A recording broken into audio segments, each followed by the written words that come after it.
Brian jockstrap. Get him out of here. Ah! How does that not indicate to you, like, hey, sometimes, like, these prospects are awesome? Donald, get back.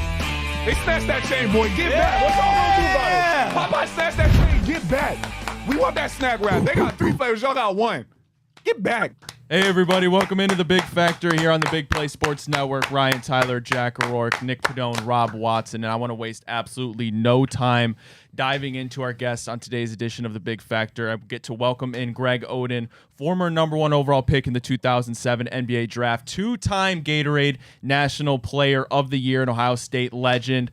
Greg Oden has partnered with Lucky Energy for a new campaign called What Are the Odds, which highlights resilience and overcoming life setback that is perfectly in line with Greg's journey from being the #1 NBA draft pick to dealing with career-altering injuries, earning a master's degree, finding a new purpose after basketball. Greg, welcome to the Big Factor. Tell us about your new campaign with Lucky Energy, and tell us it really leans into your personal story of perseverance. What drew you to this collaboration, and how does the campaign reflect where you are right now in your life?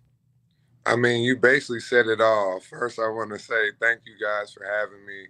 I really appreciate it. But, you know, the partnership with Lucky is just everything that they do. You know, their goal to inspire people through energy, entertainment, and just not giving up on any setbacks that you got. You know, I really think that aligns with me, and I really appreciate Lucky for giving me this opportunity, you know, with this campaign. You know, it's really centered around my story and everything that I'm going through. And, you know, challenges may come, but life continues. So I really appreciate Lucky for this. And thank you guys again for having me.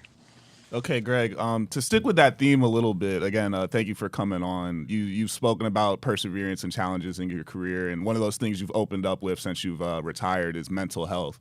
And I kind of wanted to know, what would be some advice you would give top picks like Cooper Flagg, Dylan Harper, Ace Bailey, who are going to have to deal with a lot of pressure and mental obstacles going to the NBA and having a lot of people relying on them?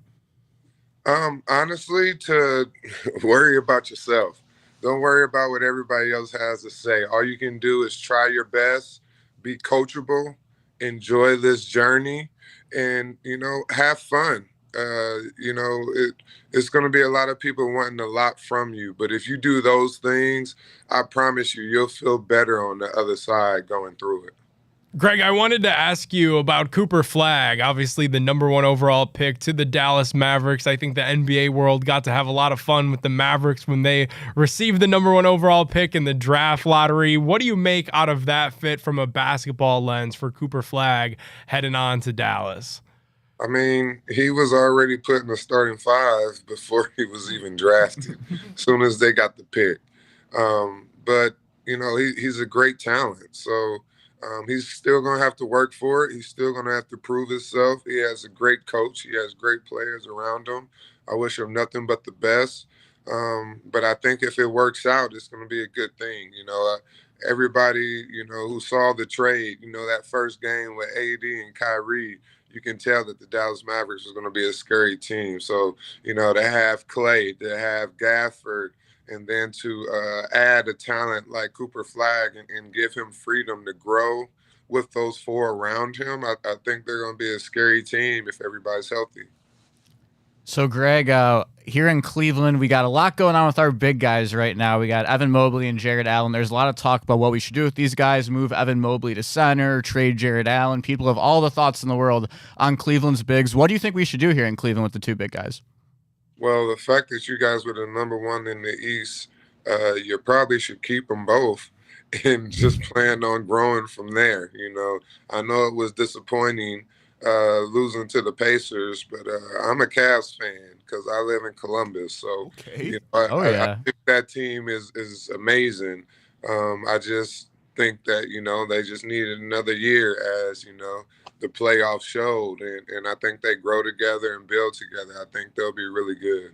Greg, what'd you make out of some of that conversation then, that they, you know, could have been in some trade talks? Darius Garland for Kevin Durant obviously was in your draft class. What'd you make out of some of those reports for our Cavs up here? First off, I never heard that conversation at all. Is that a even liable trade? But as we know now, he's on his way to Houston. So I made nothing of it because I didn't hear it. I ain't even conversation.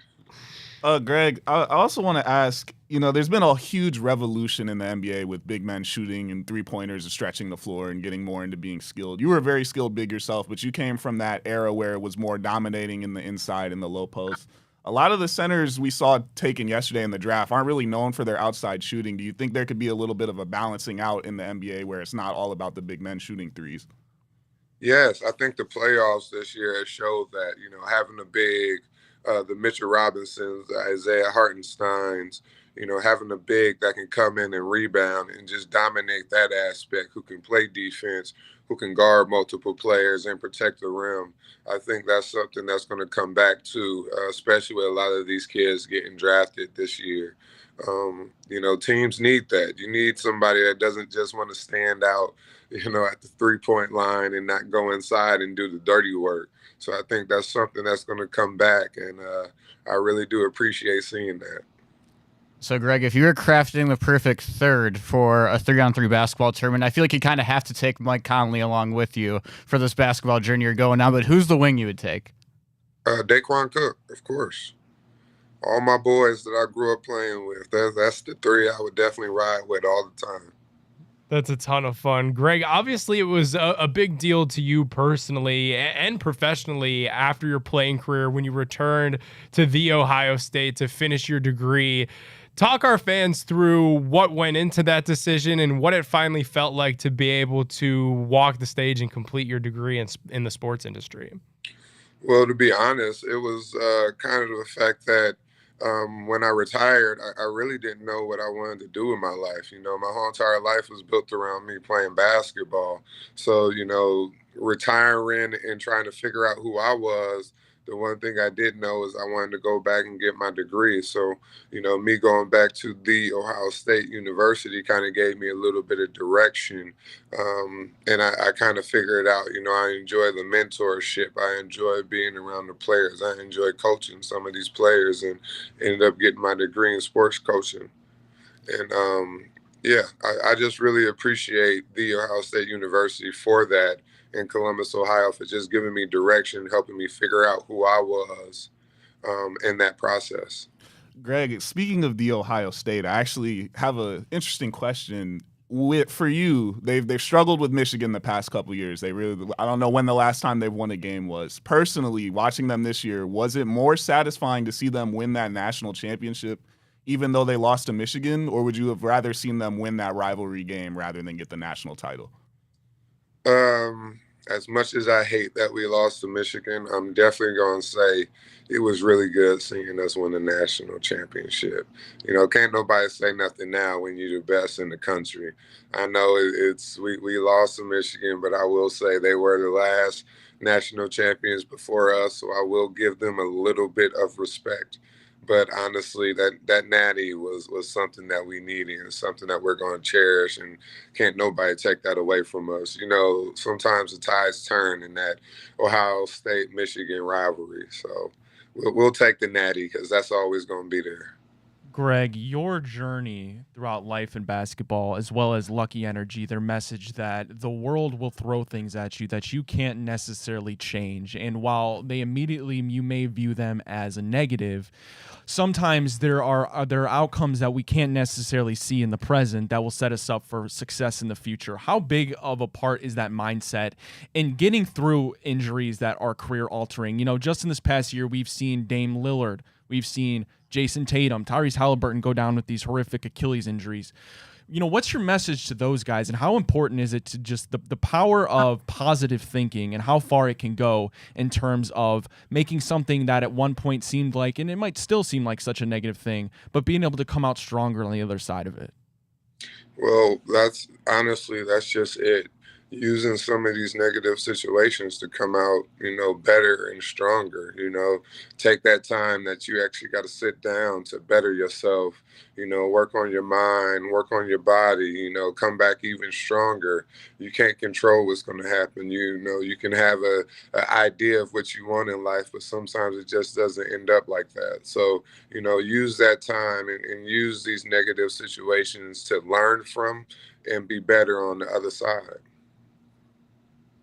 All right, Greg, we appreciate you hopping on. Again, shout out to Lucky Energy, luckybevco.com. Greg, we'll end it on this one. Do you have a favorite flavor, and tell us what's the best thing about the energy drink? I think it was Dragonberry. I like those kind of flavors right there. But best thing is, it's not too acidity for me. And honestly, just everything that's behind it, behind the energy drink, the meaning of the energy drink. And, it's something that I really love, and I'm so happy to be partnered with. And also, it's not a bad tasting drink. That's one thing you want in the energy drink, first and foremost, actually. So. Hell yeah. I feel like I need one right now. Greg, we appreciate you hopping on the Big Factor. Again, best of luck to you. We'll clap Greg out and out. Enjoy day 2 of the NBA draft, man. And we'll can't wait to get our hands on some of that lucky beverage. Greg, have a good one, my guy. Yeah, have a good one. Appreciate y'all for having me. You got it, Yes, Greg. sir. We'll be back on the Big Factor, everybody.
Hey, everybody. Welcome back to the Big Factor here on the Big Play Sports Network. Ryan, Tyler, Jack Rourke, Nick Padone, Rob Watson. Shout out Greg Oden, guys. That was absolutely incredible. Shout out Lucky Energy. I can't wait to taste one of those. Before we dive into the NBA draft and all that, I got to tell you about our friends at Fairway Ford. Fairway Ford, Ohio is the biggest Ford truck dealership in the entire state of Ohio. They have the largest selection of Ford F-150s and Super Duty trucks, and they won't be beat on price by any other Ford dealers. See right up there, employee pricing for everybody. You pay less than what they pay. That's pre-tariff pricing on all Fords, over 500 in stock. There's never been a better time to buy, never been a better time to go find your dream vehicle. The largest inventory of new Ford trucks, the lowest pricing, and same hometown level of service. Visit fairwayfordohio.com. That's fairwayfordohio.com. Guys, it is absolutely a sauna in here right now. It's not as I'm bad in here sweating. today as it was yesterday. Oh, you don't but- think? I'm coming off the IR a little bit. Yeah, I yeah. don't have the sweat on the back we of my also don't leg. have these 2 top lights on, so maybe that's why I'm feeling. I got a the- little- But I got Greg this Oden, one. guys, that was Yeah. awesome. Not only did we get an opportunity to talk to somebody who's been drafted, somebody who's been a college monster. I mentioned a 2-time Gatorade Player of the Year, but somebody that got drafted number 1 overall and has had such a unique journey, so many obstacles to overcome, and is coming on the other side of it. That was pretty cool. Yeah, really cool. I feel like you think of Greg Oden, you think of like Ohio State basketball, you think of all the dominance that he had on the court when he was there. But I do think what gets lost in the mix is some of the challenges that he had to overcome with his physical health in his NBA career. And ultimately, as we know, as people that have played sports at any level, the mental challenges that come when those physical setbacks come. So it was super cool. It's always cool when guys come on and they're so willing to talk about their journey, like in the second question. You don't really get to have like a feel out in these kind of remote interviews, but super appreciative for Greg popping on the Factor, and obviously super timely after the NBA draft last night. Speaking of the NBA draft, Cooper Flagg goes number 1 overall. Absolutely no surprise there. The expectations for Cooper Flagg are just so surreal. The graphic popped up last night on the broadcast, the second youngest player to ever get drafted number 1 overall, just by, I believe it was like 10 days or something like that. Obviously, LeBron James was the youngest. It seems unfair, but at the same time, Cooper Flagg has been talked about for years. He's going to a Mavericks team where you have great players to play alongside like Kyrie and Anthony Davis. This isn't a thing like you're getting drafted and going to the Wizards where you're expected to do everything right away. This gives him a chance to develop, and Cooper Flagg could really be the next big thing. Kind of similar to how we were hyping up Wemby. the same thing kind of goes for Cooper Flag. On the other side of that, Ryan, while there is time for him to not have to be the Batman and do it on his own, the one thing that I will say about this is there's going to be a ton of inherent pressure that comes on Cooper Flag for being the #1 overall pick in this draft class to the Dallas Mavericks because of the Luka Doncic trade. But because that Luka Doncic trade, their GM Nico Harrison said that was a trade for the Mavericks that was to win now, you know, when they get back Anthony Davis. So there's going to be a little bit of pressure on Flag to coexist with Anthony Davis, to work with Kyrie Irving when he's healthy, now that he just signed that big extension in Dallas. I don't think that this is some sort of low pressure scenario. You're a young kid. You only played a couple games in college, really, with that one and done. I do think Cooper Flag's going to have some serious expectations to make the Mavericks a legitimate force out there in the Western Conference. Serious expectations for sure, but like Ryan said, I couldn't think of a possible better situation for a kid to be going into at 18 years old. You're going to play along two of the all-time greats in the NBA. I was doing some dumb shit at 18. That's what I'm saying. Like, and he's going in, and he doesn't have to, like, he won't have to handle the ball all game. He'll get to pick his spots. He'll actually get to focus on what he is good at to start. He won't have to be so outside of the box like we see some of these people that still have to develop coming into the NBA. And that's where you see them flounder a little bit. They're forced to start doing some things they might have not developed yet and they might not be great at yet. Cooper's going to get to come in, be on the wing, maybe be a small ball four, and just do what he's good at and just be effective, bring energy to the game, because you already got two guys that can combine for 70 points a night on the team. Like, it's just, he's just going to come in and get to fill in the holes, and I think that's great. I honestly think, like, now we need to revisit that trade, though, because you think about it, you look at it. They got Anthony Davis, Cooper Flag, you throw in a couple other people. This year, we're going to really see who actually won that Luka Doncic deal, because as the years tick, if Cooper's only getting better and he turns into a top 10 player in the league, plus you got a bona fide all-star and one of the best bigs in the NBA in Anthony Davis, at what point do we say the Lakers might have lost this deal? I don't know, because I feel like for the Lakers, you still have Luka in his prime. You know, that's the one thing that you can't take away.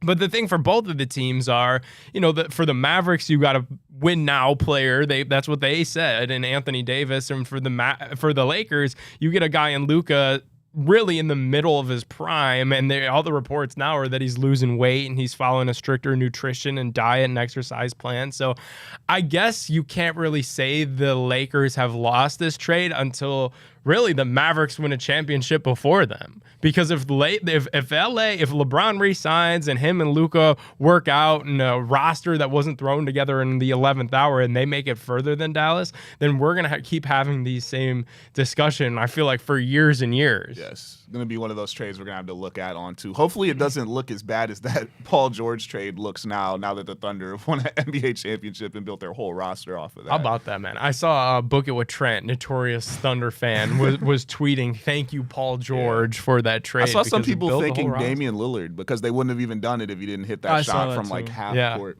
What do you guys think of the Dylan? I was questioning if the Spurs were going to take Dylan Harper at 2. How do we feel? I think it could. I'm still iffy, because you're going to have to convert one of them into a 2-guard, and who is it going to be between De'Aaron Fox and Dylan Harper? But you also still have the ability to move any at any point regardless. What do you think the Spurs are going to do now with this core? I think it'll probably be Harper gets moved to the 2-guard, but that was one, Rob, where just like it was one where like they had to go best player available when you get the number 2 overall pick, and you know the generational talent Cooper Flag's off the board. You got to take the player who's next up, who's next best, and that was far and away Dylan Harper in this class. The nice thing about him is I feel like Dylan Harper did have kind of a combo guard label on him already, so there is an element of his game that could probably translate to becoming a 2-guard, but man, there is no denying that the fit is a little bit strange, and it feels like there's a logjam for the Spurs now with small guards who kind of all do the same thing. I think also, though, he's likely to get extended, but with De'Aaron Fox only having a year left on his contract, like there is a way that things can move around pretty quickly if they're planning for past just 1 year as well. I do think they have a little bit of flexibility. I think actually the one who would make the move to the 2-guard, I think, would be Fox. He's a great playmaker as well, but I think he has a little more scoring ability, especially being a more seasoned NBA vet than Dylan Harper. But if they were to move Fox, you still have Stephon Castle, who's a bigger guard as well. All of these guys about 6'4", 6'5". So, I mean, it's not like you got a bunch of 5'10" guys back there, but definitely something they're going to have to figure out in that backcourt. VJ Edgecombe goes number 3 to the 76ers. Jack, I know you're a big VJ Edgecombe guy. Con Kneppel goes number 4 to the Charlotte Hornets. And Ace Bailey goes number 5 to Utah. Everybody saw the pre-draft, I should say, comments, not necessarily from him, but from his camp of certain teams he didn't want to play for. And Utah was certainly top of that list. Utah knew that. They don't care. They still took him. You could tell he was a little bit upset. I thought for what everybody already knew was in the light of him not wanting to go there, he handled it decently well. Of course, it was going to be a little bit awkward, but Ace Bailey goes 5 to the Utah Jazz. You know what? And I'll commend the Utah Jazz on this for once. Stood on business. Yeah. You know, we're not going to let some 18-year-old, 19-year-old kid dictate our franchise. We've seen that happen here in Cleveland a couple times with guys that declined the pre-draft workouts, with guys that said that they didn't want to come here. Ruin your career by sitting out if you want. If we want you, we're going to take you. Yeah, and he's, you know what, Rob? He's not. He's not going to sit out. And I honestly think he played it the right way. You know, you don't say anything individually. You let your camp handle that business if you feel so strongly that you don't want to end up in a destination like Utah. And your option is to go there, ball out on your rookie contract, and when push comes to shove, when you're ready for that rookie max, if you want to leave money on the table and go elsewhere, you can. There is unrestricted free agency. You don't have to take that extra bit of money that you'll get from the Utah Jazz. So I thought that was really smart and mature of Danny Ainge and the Jazz to see some of that chatter. They knew that they were going to have to face the questions about it after the draft. Ace Bailey's going to have to answer some of those same questions. But the thing about this is it'll be a forgotten storyline by week 1 of the NBA season, by game 1 of 82, and certainly by 82 of 82, nobody will remember that Ace Bailey didn't really want to go to the Jazz all that bad. I feel really bad for Jazz fans though, because I've only talked to one Jazz fan ever, actually, between me and a Jazz person, so I can only go off of what I've learned from one person. But to my knowledge, they're still pissed about the Donovan Mitchell trade. Like, just going back a couple of years, they haven't had a clear superstar since. Like, I mean, you have Markkanen, like a couple of fun guys, but like nothing to that level. When you pick this high, I know they wanted to be higher in this draft. Like when you get the 5th pick, you're like, okay, maybe we can get our franchise guy, or at least like the starting point to turn this thing back around.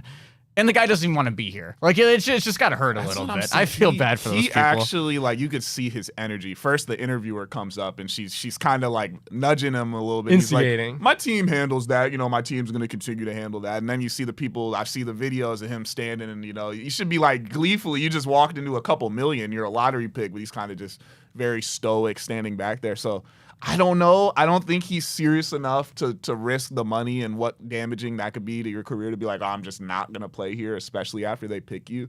But he's also putting pressure on himself now, because you do all that talk about, I'm not going to work out, I'm not going to do this, I'm not going to do that, and then you come out and you're shooting like 20%, you're putting up 6 points. Like, you gotta put up behind what all this you were just talking and all this commotion you just caused. Yeah, that's a very good point. The one piece of he looked disappointed. The dude that the Raptors drafted, also that video. Oh, he dropped an F-bomb. His girlfriend did not want to go to Toronto. Where he dropped an F-bomb. He said, fuck. Yeah. I will say though, like, dude, put yourself in those shoes, you know, especially now, right? Like, it's always been a thing, but especially now where these kids are going into the NBA as millionaires already. Yeah.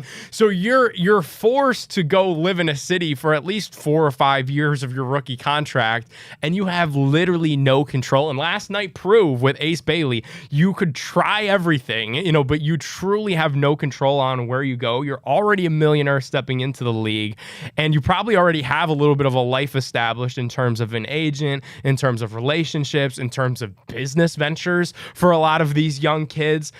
And then you wind up in a less than desirable city like Utah. Like, I'll tell you guys this Ryan, but listen to this though. As like a young, you know, broadcaster, you know, when I graduated from Kent State and I was working at ESPN Cleveland, I was weighing my options, you know, looking for full-time employment, but I had the final say. You know, I had conversations seriously with companies in Green Bay, Wisconsin, and I was like, well, that sounds like a pretty terrible place to live. So I ended those conversations. These kids don't have that same luxury. And again, that was a conversation to go to Green Bay, Wisconsin for a $40,000 a year job. This is completely different than making, you know, millions and millions of dollars. But I do feel a little bit for them, because you're already a millionaire and now you wind up in a city that you don't want to go, where you have all the money in the world, so to speak, and you want to go to a city where you could have a little bit of fun and enjoy your life. The difference is with that, though, is people aren't going to pay to do what you do. Like, they're not going to pay people to broadcast. They'd pay to go play basketball. These guys are getting paid billions of dollars to play. Yeah, everybody says it's a kid's game, which it is.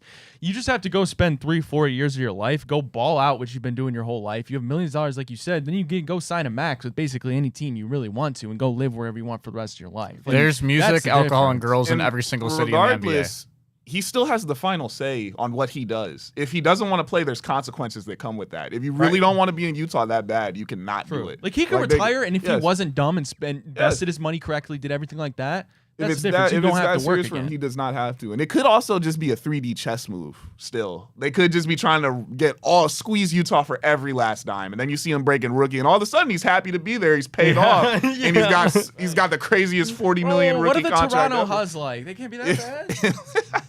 I think Drake does all right out that way. I'm pretty sure, bro. I'm pretty sure. Nah, I've seen some fine stuff in Toronto. But I guess at the end of the day, that was the other part of the round one of the NBA draft that people got a little bit in a panties in a bunch about was the Phoenix Suns at What number are they 10. cooking? They traded for center Nothing. Mark Williams. think Then they they go know. ahead and draft another the center. The deal, guy out of bro? Duke, 7'1". I'm not gonna Malawach. pronounce this. Is that come on Malawach? Malawach. So people are like, what the hell are the Suns Dude, doing? this reminds me of when the Philadelphia 76ers, way back, like pre-Embiid, it was the Nerlens Noel draft, where they Jahlil Okafor and Nerlens Noel. needed a center so bad, but that was an era where you And they got actually Willie needed a Cauley center. Stein after that too. And they just said, F it, we're drafting nothing but bigs. That's what this reminded me of, but this was over 10 years removed from that. I So get it. I'm kind of confused. It's a by it. guard and wing driven league. I know we're talking about Greg, but usually most of these teams have one center that dunks and can't shoot and demands the paint. You now have two of them.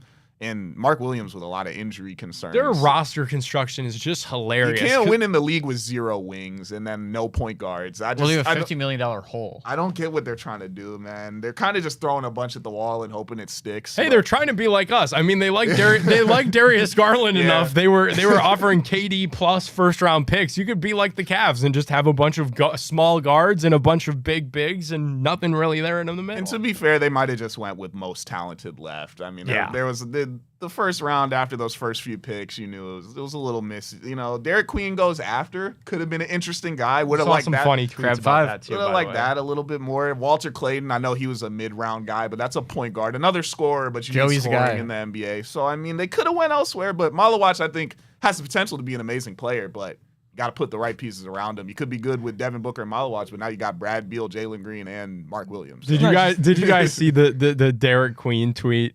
Yeah, it was Dave Blunt's. No. I saw one. It was Zion and me- Derek Queen, and they were like, it was like Dave Blunt's. Let It me was hear like what 500 pounds. Somebody said Zion thought that they drafted Dairy Queen. Oh, the internet is so quick. All right, call your shot. Somebody not named Cooper Flag that's going to be the best pick in this year's draft class. Ace Bailey.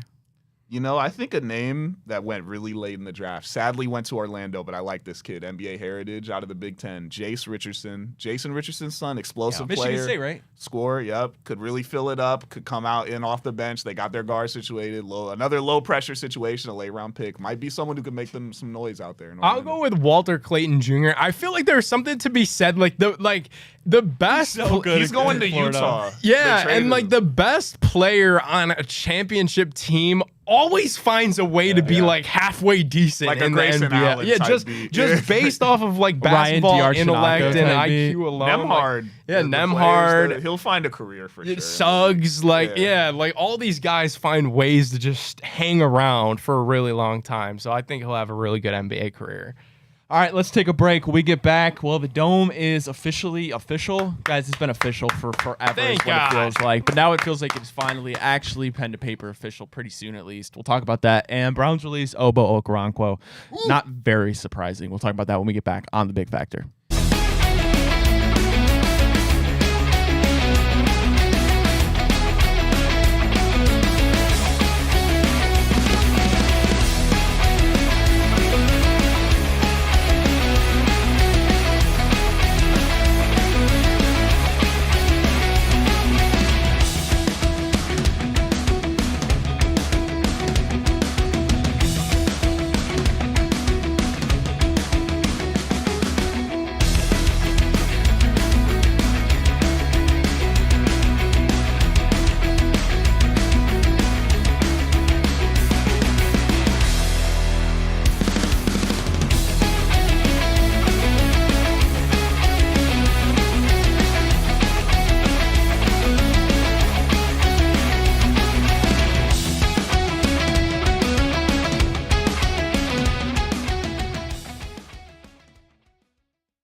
Hey everybody, welcome back to the Big Factor here on the Big Play Sports Network. Ryan Tyler, Jack Rourke, Nick Pidone, Rob Watson, and I could use about 6 garage beers right now. Come in just 2 flavors, classic light lager as well as that classic lime. No frills, no bitterness, no IPAs. This is just beer the way you want beer to taste. That's beer flavored beer. Scan the QR code or go visit their website, drinkgaragebeer.com. Again, that's drinkgaragebeer.com to find local retailers who sell garage beer near you. You good over there? That was wild. Gotta hydrate, man. It is hot in here. That was, that was straight out of Tom and Jerry. Can we have a conversation? You're a clown. Me mess up and play the break. Can we again have anyway. a question, a What the hell's conversation going on for a with this brief dome? minute? What's going on with It's this? so hot in the here. Browns are moving It to is Brook so Park. hot in here. So are we, bro. Yeah, We're it's out of here. We're out of It's here. outta here. We're out of here. Pack it up. I feel like Jarvis Landry, bro. Come get me. It's getting contagious, man. Dude, why am I hot in running here. in the second studio? It is legitimately probably 95 degrees in this studio. I Right made a I'm mistake so wearing hot. like a plain I shirt, can't bro. wear You guys cloth are shorts again. This was a bad idea. you guys are gonna start to see You this. know the like undergear we would wear. We need to, like, Joey? take a the, dip in like, the pool. Under Armour type shirt. I need one of those, bro. The little What sleeve Tom and joint. Jerry ass shit did I miss? Dude, Rob he's was just your like- mid ad I read. You're mid. drank No, like- no. I drank like No. half my You're mid ad water. read. He's got a chug of water. He finishes it off and just hits it with a Getting the good stuff out of my water, man. You know. Look at the size of that thing too. Yeah, I'm already at 4 p.m. It's 10 Fucking a.m. Shaq's water bottle. Oh, Nick, please tell me what's going on with this studio. I mean, Dude, the stadium. Domes. It's over. Thank over. goodness. It's over. We heard from all the politicians. They lost. You know, they lost the battle. They lost the war.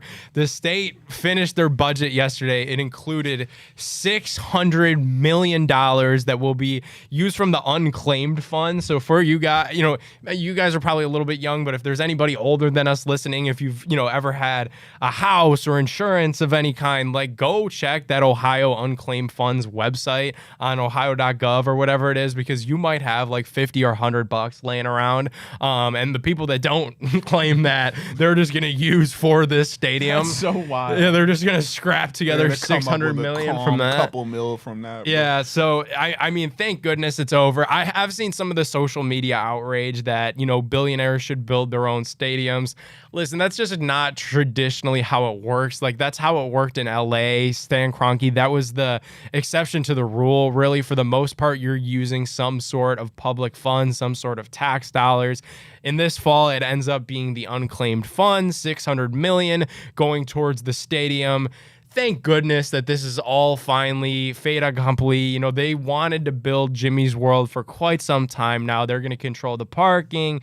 They're going to control all of it. The county's not paying any money. Everybody kind of got what they wanted out of this deal, and they're going to break ground once that $600 million signature goes through DeWine's desk sometime this week. It'll take about until February for that funding for that $600 million to actually become liquid, and then they're going to break ground shortly after February. Who are we on? Because I've heard the politics and everything behind this. The city is so upset that we're moving to Brook Park. You guys wanted to renovate the stadium. It has been, 26 years without any serious upgrades to the downtown stadium. You guys are so upset now. He says, I'm going to go build this. We're going to get all types of real money. Super Bowls, you name it, concerts, anything. This is going to be WrestleMania. They could do literally anything in there that's going to bring in billions. And you guys have been waiting. He says, I'm going to finally just do it. He says, I'm enough. I'm done with you guys. And also, we're going to drag it out. Take it through arbitration, do all this. Why didn't you just upgrade the stadium downtown if you wanted the Browns downtown so badly? Modell Law, was another thing that was thrown out, and I'm glad 26 years to upgrade I'm the glad stadium. that they clarified Modell Law too. This will actually be a little bit newsworthy for our brothers down there in Kentucky with the Bengals, because Modell Law, the clarification on that is that you can move without permission. You can move within Ohio. So the Bengals, have their Bengals? Dude, their stadium situation's about to get real sticky here, and people aren't really talking about that. Everyone thinks it's sweet until it's time to go, because then no one's going to care when that new dome is built and we could go to every single game without sitting in the snow and doing all this other stuff. And anything you could imagine will be in that dome. It's Like, gonna the be the hottest problem thing. is name name 3 things you go downtown to do that are fun. That like miss me with go to a museum. I'm not going to you go to the Cavs, Guards, and Browns. and you're not going to the museum was the last before a time- Browns real game. and quick then poll. doesn't include drinking. Like Yeah. I'm like it's nothing to do. And I'm not trying to sound like an alcoholic. Like oh well, I have to drink to have fun. Like I'm not going to a museum on a Saturday night. Like there's not shit to do. Or a Sunday before And- the and game. you- You know, and you you build. lose Yeah, it. definitely not going before. You're not You're going to Natural losing History it Museum. now. They do all Yeah. that. Like how far is the Muni lot from Brook Park? Like, what is this going to be like a? It's like a 13-minute drive. That's- They're just going to set up 3 cop cars I and was they're gonna going to make a say whole that's lot of money. dangerous, bro. That's a lot of moving. So it's just like if that business the money that's going to be lost downtown, that's on them though. Like if you keep that down there, the influx of people. No man, the team was 0-16 and people were still going down there, bro. Like, I think don't- both options kind of If suck. the Can I just say Browns that? are, like I get it, if the Browns I'll are your take whole I'll take the economy, dome, if the bro. Browns are your entire, well, first of all, if the That backbone area of your economy is a perpetually 3-win football team that's been the worst organization since 1999 coming back, that's probably a wake-up call in the first place. But second of all, if that's your Well, entire usually it's economy, you got to realize what's in it for them. Like they're gonna go leave, do their own thing. Like of course Jimmy Haslam is gonna want to make as much money as possible. It's like no shit. There's nothing else to do downtown outside of a Cavs and Guardians game. You can't get mad when they brought you everything, and then all of a sudden they're like, "Well, why do I stay here?" And the issue with it too, for the renovation people or the people that said, tear it down and build it back up downtown, like the issue still persists that this area really that we're sitting in right now is a complete waste of space and there's nothing that you can do about it though. Like you can't build on can't Burke buy it. Lakefront Airport, and the bars and restaurants are all the way up on West 6th is your nearest option. So like you could build that new dome right here where the old stadium was at, and you're not really solving anything. It's impossible to get down here. We all know it.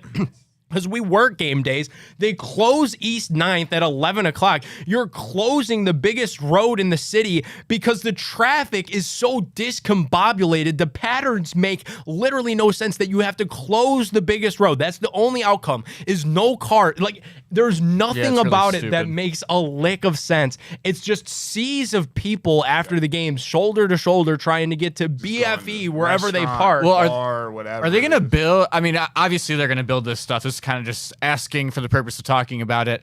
How many restaurants and bars are they building? Because you talked about fuck all to do in Cleveland. There's throw in fuck a all to do in Chili's. Brook put Park. anything Fine. over there, they'll be good. Throw Bro. in There's a something Chili's. near, but going to Berea, it was near Brook Park. I got it. Yeah. So they'll have to build it up. I mean, there's stuff over there, but also if they don't, I mean, what are you really gonna do? Everyone's still gonna go to the games anyway, Yeah, and then that's just true. go to what is there. It just the people being there means business. Maybe you just have regardless. to be a Bills culture where up in Orchard Park, OP's away from the actual downtown area. So they have not that's all just. Besides the fact that it's the Bills Mafia, everyone just tailgates. They don't have a choice. There's no one at bars. Would we just have to go straight tailgate scene? They'll have plan. There's a plan to build up stuff. I'm sure with all that money, they could put a couple restaurants. Yeah. Exactly. You know, Dude, do all There's you going to ha- be a couple all restaurants. you- There's do you guys gonna be see some- Deshaun's, Here's the formula. the All you have to airport- do, Nick, I think you've been there. I don't know if Robert, Jack, you have, is in Cincinnati, right Yeah. outside Great American Ballpark. It's a straight in, it's between there and the Bengal Stadium. Yeah. It's this giant It's East grass East Fourth turf kinda, yeah. strip of bars, restaurants. Easy. It's literally the most perfect thing ever. And They'll it's make and it's bank. not that many of them. They And it's didn't always try to. packed. It's they not, didn't yeah. try to rethink They didn't try to put the Vegas Strip in Cincinnati. You can It's put like, 4 things It's like down 4 or there 5 and everyone restaurants, will and, just they're all go. cool, and they've all got their little outside patio thing, and it is a really cool area to hang out. And that is in the immediate downtown, is what the naysayers would say. That's not in a suburb of Cincinnati. That is in the greater downtown area, but. Brook Park's going to be fine. Look at what the state did with Canton. That was kind of their last project with the Pro Football Hall of Fame.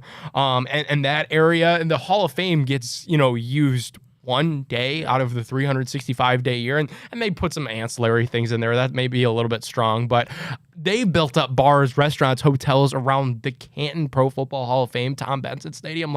Trust me, there's going to be plenty of fine. things to do in Brook Park. And Let's talk about a hate watch real quick. Did anyone see Deshaun Watson's Instagram story yesterday? No. Oh, he was in a Rolls Royce playing college football 25 in the back.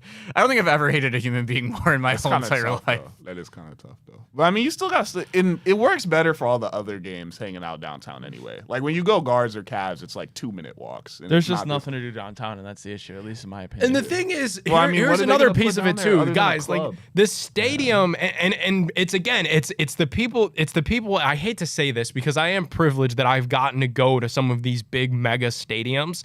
But like the narrow-minded people that are complaining about the bars, the restaurant, the only thing that's currently in Brook Park is a Sheetz. Like this stadium is the attraction. Like you go in the stadium and there's more things to do than just go get your beer from the guy selling it outside the section and stumble down to your seat and wait for the concert or the game to start. Like these stadiums are state of the art for a reason. There's more to do than just stumble into the bowl and sit your fat butt down in your seat. You just gave me a life realization of the fact that like I've gone to Guardians games my whole entire life. Like didn't even realize all the cool amenities until right now. Yeah. There's actually nothing to do in the Cleveland Browns Stadium, right? Besides get a drink and go to your seat. Other than go like at the that bounce stupid. house, There's not even like a photo op opportunity anywhere. Like any shit like that. Sorry ass excuse for Cleveland, nachos. though? How do you make Cleveland like? What are you going downtown to do? What do you Make it want like them to add? Chicago. Put cool stuff on the water. Make Not a like- You 95 want us degree to do a stadium. beam downtown, and now we got something to do. Make like a sick ass dude. There's so much shit you could do in 25. Make a sick ass VR. We have a chandelier. hub, like simulator, all types of sports. Do like I'm just shooting off the hip. Like You want to see like a Dave and Buster's downtown? They got Tight. like bowling So you just alleys. want that'd be our city to tough. be That would Skyzone, low key yeah. be tough. I mean, it doesn't have to be Dave and Buster's, but something like that, like a giant. Like I think of like Florida. Like they got like those mini golf courses, like Tiger Woods. Like just shit just like not that. a There's lot. Well, the not weather here is to shit. do. There's no 7 months a space. year. You can You dome would do that it bitch. inside, You can dome yeah. that bitch. To be fair, We do have dome mini golf downtown. They living just in- open the place. Living in Boston for like 6-7 months, there was Six, seven. there was a lot to do. There were indoor golf things that were like 3 levels. There was a bowling alley on every Birdie corner. town. There were That's more what I'm malls. saying, There was a bro. bunch of other stuff. It is more fun to hang out in different cities than Cleveland. To be fair, Thanks. Just kidding. I like Cleveland, but there's not shit to do. Let's other be than real go to about a it. game. All right. Anybody got any words to say to Obo before we salute him? out of Cleveland? Ooh, No, Come on. Come on. Yeah, that's a mean hill. I will say I was a little surprised by this. You know, Andrew Berry does have a reputation around the National Football League as being one of the general managers that really takes care of his guys. I thought they did Obo and Karanko a little dirty earlier today. I mean, you cut a guy in the middle of summer. You could have just post June 1st at him, you know, and let him be on a different team now. Like, you pretty much told a guy that's 30 years old and had 3 sacks last season, hey, we've, you know, waited through every single wave of free agency, trades, the draft. These teams are pretty much set and ready for training camp. Good luck, brother, finding your next team. I was a little surprised. It makes me wonder if there was something more to the story. Makes me wonder if maybe they were trying to find a trade and they just absolutely couldn't find anything for Obo Okoronkwo. But I think it also tells you that they feel very strongly Alex Wright ready to go, be that book and D end opposite Miles. So I'm with it. did he become just slightly 1 or 2 more headlines than what he was worth? Because we have talked about him a couple times. When you're not putting, 7.5 sacks in 30 games. that's what I'm saying. When you're not doing anything, stay out of the news. We talked What do about. you do? It wasn't much. Well, like there was the- just, the I mean, Miles he was liked Garrett always to stuff, post trade about rumors. Miles and like Garrett. the Yeah, displeasure. I So we guess. don't know if he was asking for trades and whatnot behind the scenes. We don't know for sure. So I would assume that's what happened. Not a lot of production. Maybe just 1 or 2 more times we had to hear your name than we needed to. I will say this is like a mini thing just because I'm a Notre Dame guy. I was happy about this just because I think it'll open up a roster spot for Julian Aquara, who's kind of like a Hit the button. hybrid Hit the button. linebacker and edge. What do So we hit the button? I think he's been in the NFL for 5 years. Play it, fine. Who? Come on. Who? He's on a roster. But yeah, so I think that's gonna happen now. So He'll find a That's my big spot in takeaway. Cincinnati. They need all the pass rush they can get. Let's. what are take a- you looking at, Faf? Go back to so Nick's over here bringing a great point about sports like always. Joey's got Clash of Clans up on his phone. Got to turn sideways. Oh. Freaks out. Flips his company phone. time. Bangs it down on the desk. Distracts Nick midpoint. Rob, do that Hey, Tom and lock Jerry in. shit. Lock in. Clash Royale. Okay. You muppet. Hashtag the We're on promotion. it. All right, we're out of here. It's too hot. No, hashtag the promotion. I go take one more break.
Hey everybody, and welcome to the Big Fact on the Big Play Sports Network. That was Ryan a slower Tyler, clap Jack than O'Rourke. usual. What was that? Nick- That was like half a, It's the heat, bro, in Nick here. Pidone. I think How How do they dying. not have any air Everyone's conditioning? Help, man. What is going on? And Rob Watson. Jack, Chase DeLauder is still a Columbus Clipper. CJ Cave is still a The Columbus Clipper. promotion. I say the Shout out to promotion. you, bro. Shout out Thanks for the Lamole. follow on Twitter, my boy. Shout out to you. out, shout out Lamole, Fran Meal Eyebrows, best Guardians kind of out there. Jack, I won't say any names unless you want to, so I won't say it. But a lot of people saying, let's hit the brakes a little bit on Chase DeLauder. But, you know, fans are excited. Why are we getting mad at fans for being excited? Like, don't insult intelligence of fans, Jack. Yeah, you know, I think it's one thing to I think we all understand that if you work for certain things, you have to like deliver certain messages. You know, that's part of anything you do in life, any facet of stuff you work in. But there's a difference between that and putting a blanket over your dog's eyes and telling it to run around in a circle, Ryan. And that's exactly what a certain member of the Cleveland media did yesterday on the radio. Because it's just plain and simple, dude. Is it not? Like the fans didn't know who Chase DeLauder was until 3 weeks ago? Are you fucking blind? Obviously we did. He's been around for 2.5 years. He was a first-round draft pick as a power-hitting outfielder on a team who hasn't had a power-hitting outfielder in like 25 years. So like obviously we all knew who he was. There's a Step Brothers picture of him and Manzardo that goes across the internet every single day. If you go and look at the Cleveland Guardians Twitter account, look at literally any tweet they put out, and you go into the replies, it is just straight Chase DeLauder. Just pictures of Chase DeLauder. Everyone knows who he is. We all know what they're doing. You don't need to like do a little dance around it and try and tango with us. Give us some clarity. You said Chase DeLauder? Who? Jack, that was awesome. What was the dog? What did you What say dog? at the beginning of the dog? said Something about blindfolding the dog blindfolding a and telling him to run in dog? He said circle. blindfolding Is a that it? dog, but throwing Yeah, it's like over putting the space blanket and over telling your him to run in a fucking circle. dog's head and tell it to run in a circle. Like it can't get out. Like we know what's going on. Like we have known who Chase DeLauder is. Like, right? Am I crazy? No, that was almost. We that was, definitely know- That I was like think Battle so. of the That's Bastards such a level. valid That was crash Battle of the out, bro. Bastards level. Good. Jack, I couldn't agree more. I completely agree with you. We're gonna end the show, but before We're not stupid. we're gonna watch this. No, we're not stupid. Well, sometimes we are. Greg Oden, we had just had on the show. Shout out him. Shout out Lucky Energy. Basically, their What Are the Odds campaign. Basically, obviously, Greg Oden, who has dealt with the career-ending injuries, career-altering injuries, however you want to say it, has been through so much. The founder of Lucky. If you don't know, obviously, I just found this out, but he survived a plane crash. Just overcoming improbable odds and not letting bad things, affect the rest of your life and doing what you can. And Greg Oden has. This is tough, guys. I want you to watch it. People talk a lot about odds. What are the odds of being a 7-footer? The chances of making it to the league? How about being the number 1 pick? Less than 1% of all broken bones are kneecaps. Now try doing it 3 times. There aren't even 1 million people with the name Greg. And how many of them got their degree, let alone their master's? So when you do the math, there's a 100% chance of me being me. I'll play it one more time for you guys, too. You didn't pick it up at the beginning. People talk a lot about odds. What are the odds of being a 7-footer? The chances of making it to the league? How about being the number 1 pick? Less than 1% of all broken bones are kneecaps. Now try doing it 3 times. There aren't even 1 million people with the name Greg. And how many of them got their degree, let alone their master's?